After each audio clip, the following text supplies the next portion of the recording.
मैं डॉक्टर पुष्पा द्विवेदी, अध्यक्ष हिंदी विभाग हरप्रसाद दास जैन महाविद्यालय आरा, स्नातकोत्तर हिंदी सेमेस्टर द्वितीय, प्रश्न पत्र छठा, मध्ययुगीन हिंदी कविता के अंतर्गत गोस्वामी तुलसीदास जी द्वारा रचित बालकांड के श्लोक अर्थात मंगलाचरण, गुरु महिमा, ब्राह्मण वंदना के बाद हम लोग संत और असंत की परिभाषित कर रहे थे कि संत की क्या विशेषता होती है, असंत की क्या विशेषता होती है। उसी का अध्ययन व्याख्यान में, पिछले व्याख्यान में कर रहे थे। आज हम लोग आगे के व्याख्यान में उसी का अध्ययन करेंगे। भल अनभल निज निज कर तूती, लहत सुजस अपलोक विभूति। सुधा सुधाकर सुर सरि साधु, गरल अनल कलिमल सरि व्याधु।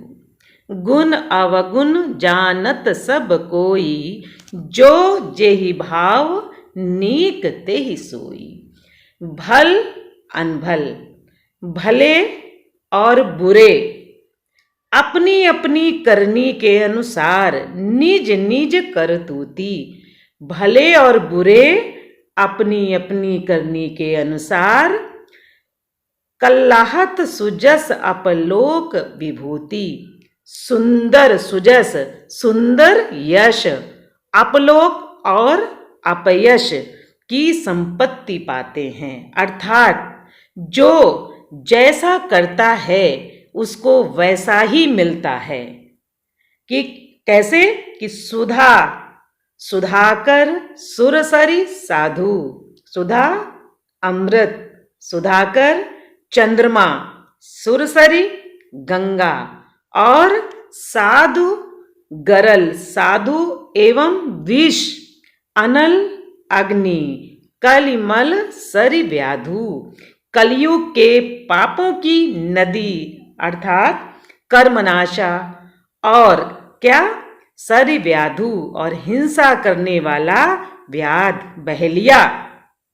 गुण अवगुण जानत सब कोई, इनके गुण और अवगुणों को सब लोग जानते हैं कि किसका क्या गुण है। तो जो जेहि भाव नीक तेहि होई। कवि कहते हैं कि सारे गुण अवगुण से अवगत होने के पश्चात व्यक्ति जिस प्रकृति का होता है, जिसको जो अच्छा लगता है, उसी का अनुसरण वो करता है। सारे अवगुणों का उसको पता होते हुए भी अपनी प्रकृति के अनुसार व्यक्ति पसंद करता है कि उसको क्या करना है। सुधा का अच्छी लगती है या विष अच्छा लगता है, और पाप अच्छा लगता है या पुण्य। अब हम लोग दोहे को पढ़ेंगे कि भलो भलाई पै लहैं, लहैं निचाई नीचु। सुधा सरावूं अमरता, गरल सरावूं मीचु। कि भलो भलाई पै लहैं, भला भला ही ग्रहण करता है। जो व्यक्ति अच्छा है उसको अच्छा ही पसंद आएगी। और क्या कहते हैं? लहैं निचाई नीच, और जो दुष्ट है, जो नीच है, वो नीचता ही ग्रहण करता रहता है। किस प्रकार से? जैसे सुधा सराहूं अमरता, कि अमृत की सराहना, उसका गुण क्या है? अमर करने में है। और गरल सराहूं मीचू, विष क्या करता है? उसको मारने की उसकी प्रकृति है, तो वो व्यक्ति को मारता ही है। तो यहाँ पर इस दोहे में गोस्वामी जी कहते हैं कि जिसकी जैसी प्रकृति है वो वैसा ही कार्य करता है। अच्छा है तो अच्छे कार्य की सराहना करता है, बुरा है तो उसको बुरे कार्य अच्छे लगते हैं। इसकी चौपाई का हम वाचन कर रहे हैं, उसको सुनिए। खल अग अगुन साधु गुण गाहा उभय अपार उदति अवगाहा तेहि ते कछु गुण दोष बखाने संग्रह त्याग न बिनु पहचाने। कहते खल अग अगुण दुष्टों के, खल दुष्टों के, अग पापों, और क्या है अवगुणों की, और साधुओं के गुणों की कथाएं। यानी खल अग अगुण साधु गुण गाहा, दुष्टों के पापों और अवगुणों की और साधुओं के गुणों की कथाएं। उभय अपार उदधि अवगाहा, दोनों ही अपार हैं, दोनों ही समुद्र हैं। अर्थात दुष्टों के विषय विशेषताएं बहुत हैं, दुष्टों के जो दुष्टता है उसके बहुत से लक्षण हैं, और साधुओं के अंदर भी बहुत सारी विशेषताएं हैं। वो अथाह समुद्र है दोनों, अर्थात दोनों की विशेषताएं अगाध समुद्र के समान हैं। आप क्या कहते हैं कि तई ते कछ गुण दोष बकाने, इसी से कुछ गुण दोष, गुण और दोषों का वर्णन किया गया है। संग्रह त्याग न बिनु पहचाने, क्योंकि बिना पहचाने उनका ग्रहण या त्याग नहीं किया जा सकता है। हम कैसे जानेंगे कि ये व्यक्ति साधु है, ये व्यक्ति दुष्ट है, नीच है? तो उसकी कुछ विशेषताएं होती हैं, उसकी कसौटी पर जब हम लोग कसते हैं तब हम उसको दुष्ट और साधु की संज्ञा से अभिहित करते हैं। इसीलिए कुछ विशेषताएं बताई गई हैं कि दुष्ट क्या करते हैं और साधु व्यक्ति क्या करते हैं। भले पोंच सब विधि उपजाए, गनि गुण दोष वेद विलगाए। कहीं वेद इतिहास पुराना, विधि प्रपंच गुण अवगुण साना। कि भले पोंच सब विधि उपजाए, भले बुरे सब ब्रह्मा के द्वारा उत्पन्न किए गए हैं विधि ब्रह्मा। गनि गुण दोष वेद विलगाए, पर उन गुण और दोषों को विचार करके वेदों ने अलग अलग कर दिया है कि क्या गुण है और क्या दोष है। लेकिन इसको उत्पन्न करने वाला कौन है? सृष्टिकर्ता ब्रह्मा जी ही हैं। कहीं वेद इतिहास पुराना, विधि प्रपंच गुण अवगुण साना। कहते हैं कहीं वेद, वेद इतिहास और पुराण कहते हैं कि विधि ब्रह्मा की यह सृष्टि गुण अवगुणों से भरी है। ब्रह्मा ने जो सृष्टि की है उसमें गुण और अवगुणों का अथाह सागर है, समुद्र है, दोनों यहाँ पर हैं। अच्छे लोग भी हैं और बुरे लोग भी हैं। अंतर कौन करता है?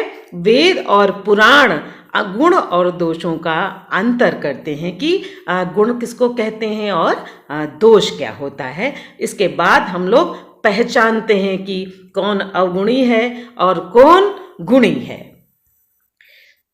दुख सुख पाप पुण्य दिन राति, साधु असाधु सुजाति कुजाति। दानव देव ऊंच अरु नीचू, अमीव सुजीवन माहुर मीचू। कि दुख सुख पाप पुण्य दिन रात, साधु असाधु सुजाति और कुजाति। दानव देव ऊंच और नीचू, ऊंच और नीच। अमीय सुजीवन माहुर मीचू। अमीय अमृत और माहुर विष। माया ब्रह्म जीव जगदीशा, माया ब्रह्म जीव जगदीशा ईश्वर। लक्ष्य अलक्ष्य रंक अवनीसा। संपत्ति और दरिद्रता, रंक दरिद्रता। रंक और राजा, रंक अवनीसा, रंक और राजा। काशी मग, काशी मगध। सुरसरी गंगा, क्रमनासा कर्मनासा।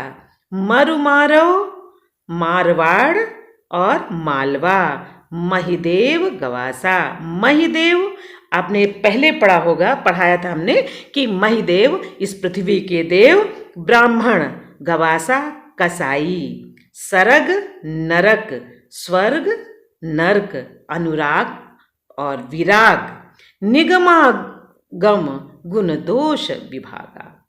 कहते हैं कि वेद शास्त्रों ने उनके गुण दोषों का विभाग कर दिया है। अभी जो हमने गिनाए हैं कि देव, धनुज, माया, ब्रह्म, जीव, ईश्वर, राजा, रंक, काशी, मगध, जो सारी चीजें गिनाई गई हैं, इनको किसने गुण दोषों का इसमें विभाजन किया? इनमें वेद शास्त्रों ने उनके गुण दोषों का विभाग किया है कि क्या गुण है और क्या दोष है।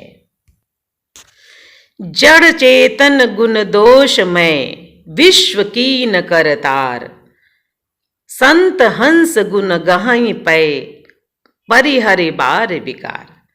कहते जड़ चेतन विधाता ने क्या किया है?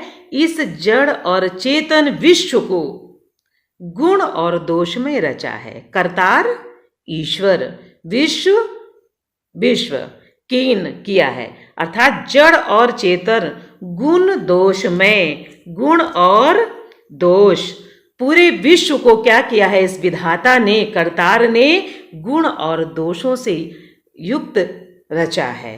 लेकिन संत हंस गुण गहाई पै परिहर बारी विकार।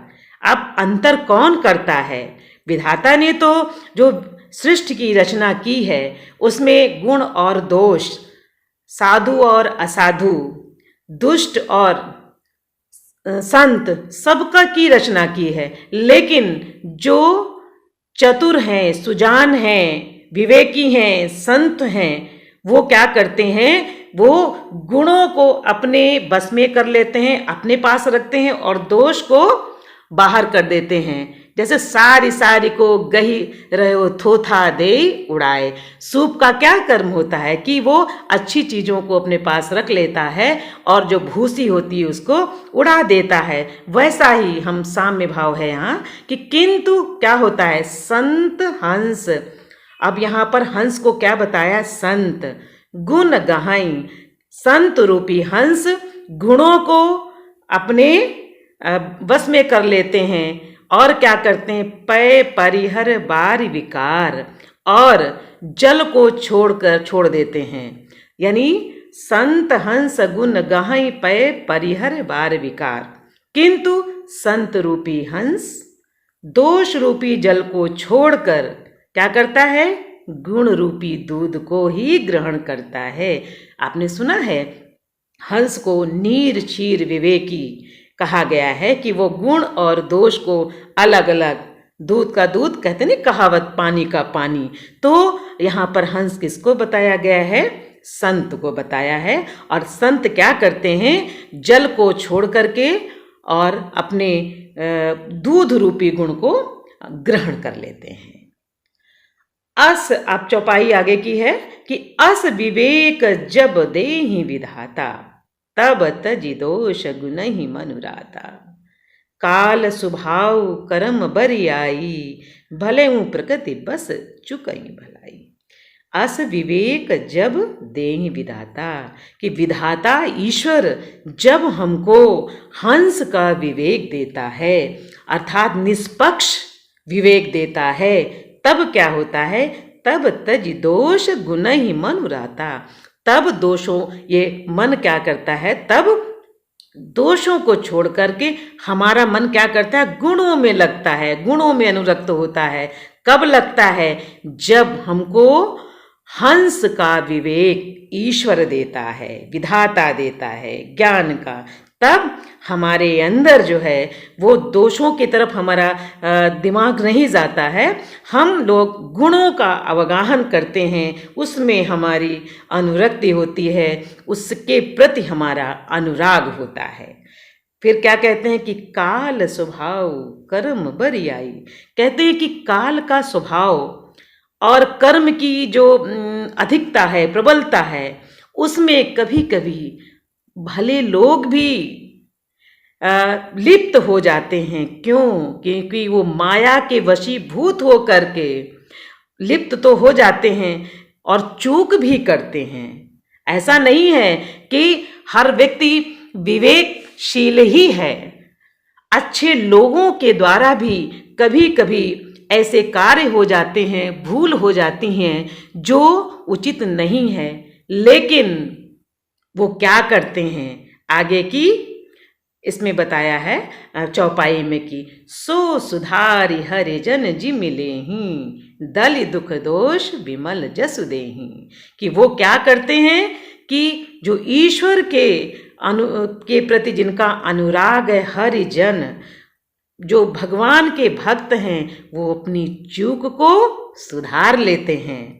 उनके अंदर ये नहीं रहता है कि नहीं हमने अपनी गलती की है, तो अंदर से तो उनका हृदय स्वीकार करता है कि मैंने ये चूक की है, और लेकिन ऊपर से जो दुर्जन है, दुष्ट है, अज्ञानी है, वो स्वीकार नहीं करते हैं। लेकिन जो अच्छे व्यक्ति होते हैं, जिनकी ईश्वर में भक्ति होती है, अनुरक्ति होती है, वो क्या करते हैं, उस भूल को सुधार लेते हैं कि सो सुधारि हरि जन जी मिले ही और दलि दुख दोष विमल जसु जेहि। और क्या करते हैं, दलि दुख दोष और दुख दोषों को मिटाकर निर्मल यश देते हैं। खलऊ करई भल पाई सुसंगु मिटहि न मलिन स्वभाव अभंगु। इस चौपाई में गोस्वामी जी कहते हैं कि व्यक्ति अपनी प्रकृति को नहीं छोड़ता है। हाँ, कि सत्संगति कुछ समय के लिए प्राप्त हो तो दुष्ट व्यक्ति भी अच्छे काम करते हैं, लेकिन मिटहि न मलिन स्वभाव अभंगु। उनका जो मलिन स्वभाव है, उनकी जो वास्तविक प्रकृति है, वो समय आने पर अपना रूप दिखाई देती है। उनके ऊपर कोई प्रभाव नहीं पड़ता है भक्ति का।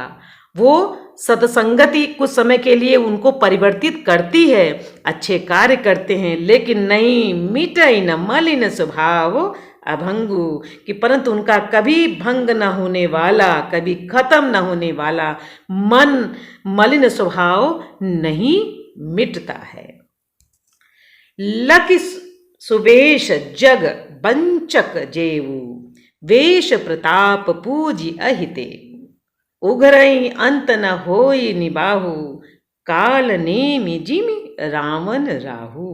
कि लखि सुवेश जग बंचक जेऊ, कहते जो व्यक्ति कहते ना दिखावा कितने दिन तक चलेगा, कि लखि सुवेश अच्छे वेश को देखकर ये संसार उसको पूजता है। अगर आप कुटिल हैं, आप दुर्जन हैं, लेकिन अच्छा वेश बना लीजिए तो आपके ऊपर के वेश को देख करके व्यक्ति आपकी पूजा करता है। लेकिन क्या है, वेश प्रताप पूज अहितेऊ, फिर क्या होता है, उघरई अंत न होई निभाऊ काल नेमि जिमि रावण रहू। परंतु एक न एक दिन वो जो वास्तविक स्वभाव है वो प्रकट हो जाता है। कैसे प्रकट होता है, जैसे कालनेमी, रावण और राहु। तो इन्होंने क्या किया था, सब राक्षस थे। कालनेमी ने अपना रूप बदला, रावण ने रूप बदला, राहु ने रूप बदला। तो इनका जो मलिन स्वभाव था तो क्या रूप बदलने से खत्म हो गया? नहीं। हाँ, कुछ समय के लिए उन्होंने कालनेमी ने हनुमान जी को प्रभावित किया कि अरे ये तो राम भक्त हैं। रावण सीता जो है उनको भिक्षा देने आई कि भाई हमारे दरवाजे पर, हमारे द्वार पर साधु आए तो उसको बिना भिक्षा दिए नहीं हैं। और राहु क्या है, वो अमृत की लालसा में जाकर के देवों की पंक्ति में बैठ गया। लेकिन तीनों का स्वभाव जो है वो बदला नहीं। तीनों जो है उनका अंत क्या हुआ, तो आप सब लोग जानते हैं कि उनका अंत विनाशी ही था। तो यहाँ पे कहा है कि अगर व्यक्ति रूप धारण कर ले तो उससे व्यक्ति के चरित्र में कोई परिवर्तन नहीं होता। हाँ, कुछ समय के लिए व्यक्ति आकर्षित हो सकता है, उसके अच्छे वेश को देख करके उसको पूज भी सकता है, लेकिन वो बहुत दिनों तक नहीं चलता। जैसे कहावत है ना, कितने दिन तक रंगे सियार बने रहोगे, है ना। लेकिन जब वास्तविक स्थिति आती है तो वो अपनी वास्तविक स्थिति को प्रकट करता ही है। अब यहाँ पर आप देख रहे हैं कि जिन जिन चौपाइयों का हम अभी अध्ययन कर रहे हैं उसमें गोस्वामी तुलसीदास जी ने व्यक्ति की प्रकृति का वर्णन किया है कि कितना भी हो, लेकिन जब वातावरण वैसा अनुकूल उसको मिल जाता है तो व्यक्ति अपनी प्रकृति के हिसाब से ही कार्य करता है और उससे वो बिल्कुल उसका मलिन स्वभाव खत्म नहीं होता है। किएउ कुबेशु साधु सन मानु, जिमि जग जामवंत हनुमानु। हानि कुसंग सुसंगति लाहू, लोकहु वेद विदित सब काहू। केउ कुवेशु साध सन मानु। कुवेशु बुरा वेश बना लेने पर साधु का सम्मान ही होता है। और क्या होता है, जिमि जग जामवंत हनुमान, जैसे जगत में जामवंत और हनुमान जी का हुआ। फिर क्या कहते हैं कि हानि कुसंग सुसंगति लाहू। हानि कुसंग, हमको कुसंग से क्या होती है, हानि होती है। सुसंगति से क्या होता है, लाभ होता है। लोकहु वेद विदित सब काहू, ये बात लोक और वेद में है और सब लोग इसको जानते हैं। जानते हुए भी व्यक्ति क्या करता है, वो परिवर्तन नहीं करना चाहता है। और इसके पहले हमने अध्ययन किया ही है, हमने अभी व्याख्यान में आपको बताया है कि व्यक्ति के अंदर जो उसकी प्रकृति होती है, दुर्जन और सज्जन, ताकि वो कभी खत्म नहीं होती है। उसका अंश कहीं न कहीं दिखाई पड़ ही जाता है कि कुवेश साध सम्मानु, आप साधु का वेश धारण कर लेंगे तो उसका सम्मान होता है। और जिमि जग जामवंत हनुमानु, जैसे जगत में जामवान और हनुमान जी का हुआ। हानि कुसंग सुसंगति लाहू, लोकहु वेद विदित सब काहू, कि हमको अच्छी संगति से अच्छा लाभ होगा, हमको लाभ होगा, कुसंग से हमको हानि होगी। ये लोकहु वेद, लोग सारा संसार भी जानता है, वेद में विदित भी है, सब लोग इसको जानते हैं। मगन चढ़ई रज पवन प्रसंगा, कीचहि मिलई नीच जल संगा। साधु असाधु सदन सुख सारी, सुमरहि राम देहि गन घारी। गगन चढ़ई रज पवन प्रसंगा, कीचहि मिलहि नीच जल संगा। साधु असाधु सदन सुख सारी, सुमिरहि राम देहि गन घारी। कहते हैं कि गगन चढ़ई रज, कहते हैं जो धूल होती है, जो नीचे होती है, वो अच्छी संगति में पवन प्रसंगा, पवन के साथ जब रहती है तो ऊपर उड़ती है। और वही रज कीचहि मिलहि नीच जल संगा, और वही रज जब नीचे बहते हुए जल का साथ करती है तो कीचड़ का रूप लेती है। रज एक है, देख रहे हैं ना आप कि रज एक है, लेकिन आपकी संगति आपको किस स्थान पर पहुंचाती है, इसका वर्णन कवि कर रहा है।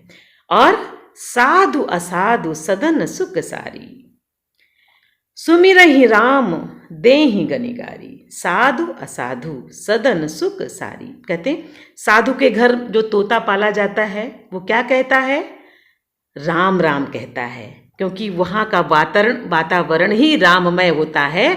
जिसको जैसा सुनता है राम राम करते हुए तो क्या करता है, वो राम राम सुमिरता है। और सुमिरहि राम देहि गनिगारी, और असाधु, साधु के यहाँ जो तोता होता है वो क्या करता है, राम राम सुमिरता है। और असाधु के यहाँ के घर जो तोता होता है, मैं ना, वो क्या करते हैं, गिन गिन के गालियाँ देते हैं। दोनों एक हैं, लेकिन स्थिति परिस्थिति अलग है, व्यक्ति का व्यक्तित्व अलग है। कहते हैं कि जो जैसी संगति करता है उसको वैसा ही गुण मिलता है। कैसा कि वही क्या है कि आप नीच का साथ करेंगे तो नीचता आएगी, और अच्छे का साथ करेंगे तो आपके अंदर अच्छाई आएगी। धूम कुसंगति कारिक हुई, लिखहि पुराण मंजु मसी सोई। सोई जल अनल अनिल संधाता, होई जलद जग जीवन दाता। कहते हैं धूम कुसंगति, कुसंग के कारण धुआं क्या कहलाता है? कालिक। और वही धुआं क्या होता है जब सुसंग में पड़ता है? तो लिखहि पुराण मंजुमसि सोई। वही धुआं सुसंग से सुंदर स्याही होकर के पुराण लिखने के काम में आता है। और फिर क्या है? सोई जल अनल अनिल संधाता। वही धुआं, सोई जल, वही धुआं, जल, अनल, अग्नि, अनिल, वायु और पवन के संग से बादल होकर क्या करता है? जगत को जीवन देने वाला होता है। धुआं का आपने यहाँ पे रूप देखा कि जब कुसंग में होता है तो वही कालिक कहलाता है, और जब वही धुआं सुसंग में होता है तो सुंदर स्याही होकर के पुराण लिखने के काम में आता है। और वही धुआं जल, अग्नि और पवन के संग से बादल होकर जगत को क्या करता है? जीवन देता है, जीवन प्रदान करता है। तो व्यक्ति जैसी संगति करता है उसको वैसा ही फल मिलता है। ऊपर की चौपाइयों में अभी देखा कि कवि गोस्वामी दास जी ने संगति का क्या फल होता है उसकी विशेषताओं को बताया है।